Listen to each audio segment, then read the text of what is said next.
Rekan-rekan yang dikasihi Tuhan Yesus Kristus, kita berjumpa kembali di hari ini untuk bersama-sama boleh mendengarkan dan merenungkan firman Tuhan yang terambil dari Matius pasal 15 ayat 1 hingga ayat 20. Rekan-rekan muda bisa membacanya terlebih dahulu di dalam Alkitabnya sebelum melanjutkan di dalam perenungan pada hari ini. Rekan-rekan muda, kalau saya perhatikan saat sekarang ini anak-anak muda itu bahasanya sedikit berwarna-warni. Artinya ada bahasa-bahasa yang bukan bahasa baku sebenarnya. Tapi bahasa, ya banyak anak muda bilangnya bahasa gaul zaman sekarang. Sebut saja santuy, gitu ya. Yang artinya santai atau tidak terburu-buru. Ada juga baper. Baperkah atau baperkah? Saya salah menyebutkan. Yang artinya terlalu bawa perasaan atau terlalu mudah masuk ke dalam hati. Ada juga mantul katanya. Artinya mantap betul. Sebagai bentuk apresiasi terhadap sesuatu. Dan saat ini bukan hanya bahasa yang semakin menjadi bahasa gaul begitu, menjadi bahasa yang zaman kekinian, zaman now, dalam keseharian kita pun juga sudah berbeda dari sebelum-sebelumnya. Bisa dibilang zaman sekarang teknologi gadget itu sangat berkembang dengan cepat, apalagi saat ini situasi kita membuat bersekolah, beribadah, dan bekerja itu semua dari rumah, di mana itu semua membutuhkan teknologi, gadget, laptop, komputer, handphone, dan didukung dengan fasilitas internet, sehingga beli kuota, dan seterusnya. Itulah situasi kita saat ini. Seakan-akan ya sama saja seperti menjadi kebutuhan primer di dalam kehidupan manusia pada saat ini. Nah, rekan-rekan muda yang dikasihi Tuhan Yesus Kristus, inilah realita kehidupan zaman sekarang, terutama kehidupan remaja saat ini. Kalau kita perhatikan dalam bacaan kita pada saat ini, perintah Allah dan adat istiadat Yahudi mengisahkan tentang keberatan orang Farisi dan ahli Taurat terhadap perilaku para murid Yesus yang tidak membasuh tangannya sebelum makan. Orang Farisi ini menganggap bahwa mereka, para murid ini, sudah melanggar adat istiadat orang Yahudi. Sebab bagi orang Farisi dan ahli Taurat, adat istiadat itu adalah aturan yang harus dijunjung tinggi, dijunjung paling atas, hal yang utama dan yang pertama harus mereka lakukan. Tetapi bahkan aturan-aturan di dalamnya ya kadang-kadang ditambahkan juga oleh ahli Taurat. Diciptakan, dihadirkan oleh ahli Taurat untuk mendukung atau membenarkan sesuatu. Nah, rekan-rekan, aktivitas pembasuhan tangan yang dikritik oleh orang Farisi dan ahli Taurat pada saat itu karena dianggap bertentangan dengan adat istiadat orang Yahudi yang terbiasa membasuh tangan untuk menjaga tubuh dari kenajisan sehingga tetap bersih sebelum memulai sesuatu. Dalam perjanjian lama tercatat yang pertama kalau bicara mengenai membasuh tangan yaitu seorang imam yang membasuh tangan dan kaki sebelum masuk kemah pertemuan. Lalu yang kedua, pembasuhan juga dilakukan oleh orang kusta yang sudah dinyatakan sembuh, bersih, dan sehat. Lalu yang berikutnya juga adalah seorang imam, di mana dia harus membasuh tubuhnya sebelum mempersembahkan kurban pada hari raya pendamaian.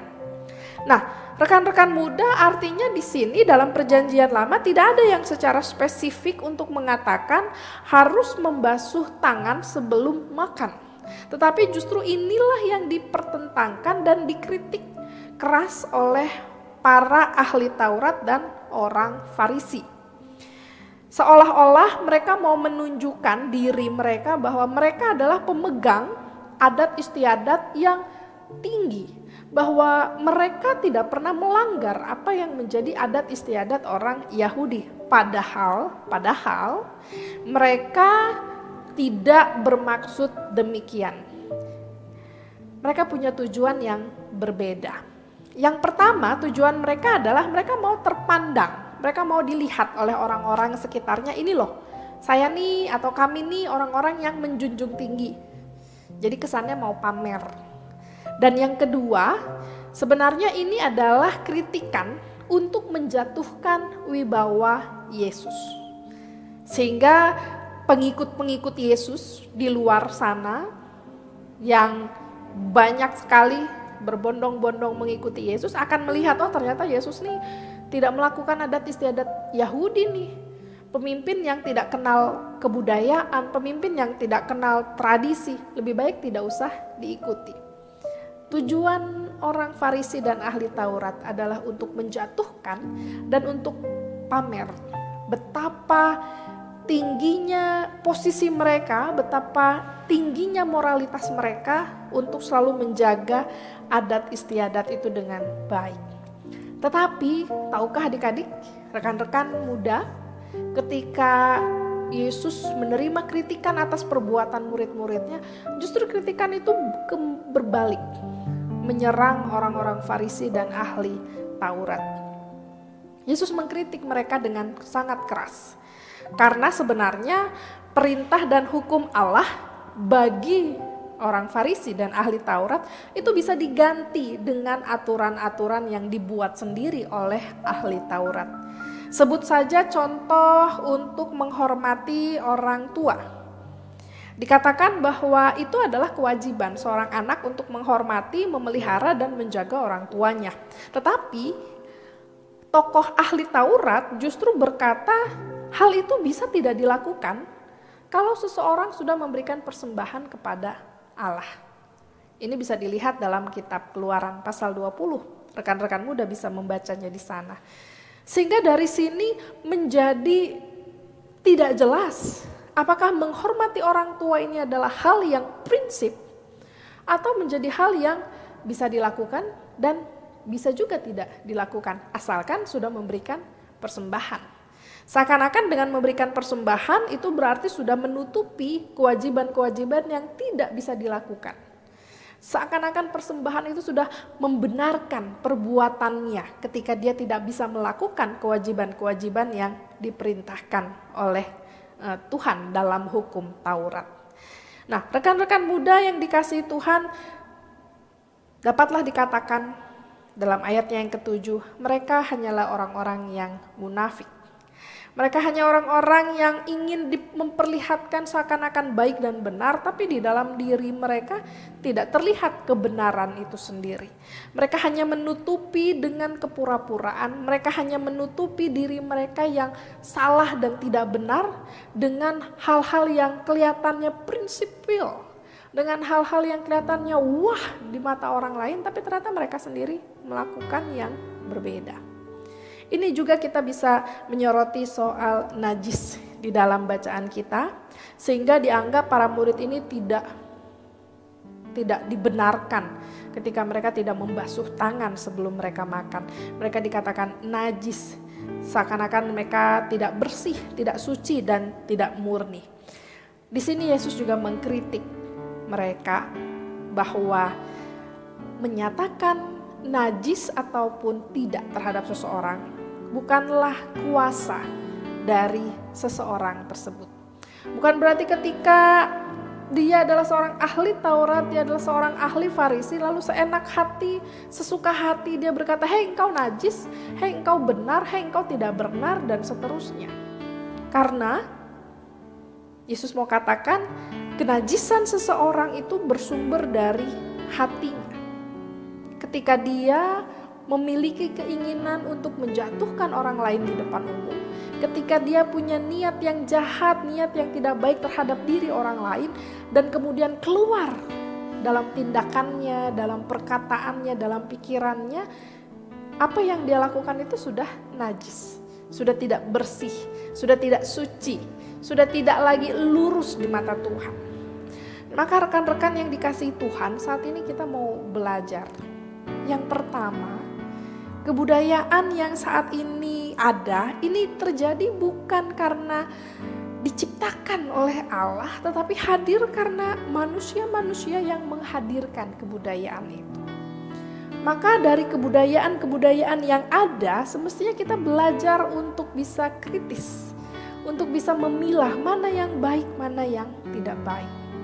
Dan ketika kita sudah tahu mana yang baik dan tidak baik, bukan kemudian kita menjadikan diri kita sebagai sebuah hukum, norma, yang kemudian membatasi dan menghakimi orang lain ketika dia melakukan hal yang bertentangan dengan apa yang kita pikirkan. Kita tidak berhak untuk menyatakan, hai engkau benar, hai engkau tidak benar, atau hai engkau najis atau engkau tidak najis.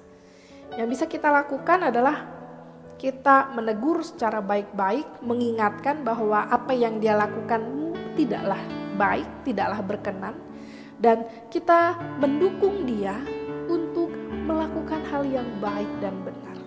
Tetapi ingat, kalau kita lihat dari kejadian tadi ya, peristiwa tadi, jangan pernah engkau menghakimi orang lain di depan orang banyak. Jangan pernah mempermalukan orang lain di depan orang banyak. Karena ketika engkau sudah mempermalukan orang lain, dan ketika engkau sendiri yang dipermalukan oleh orang lain, rasanya tentu akan sama. Malu, kecewa, sakit hati. Dan yang akhirnya terjadi adalah bukannya kita relasinya baik, tetapi justru kita relasinya menjadi putus, terpecah dengan rekan-rekan kita.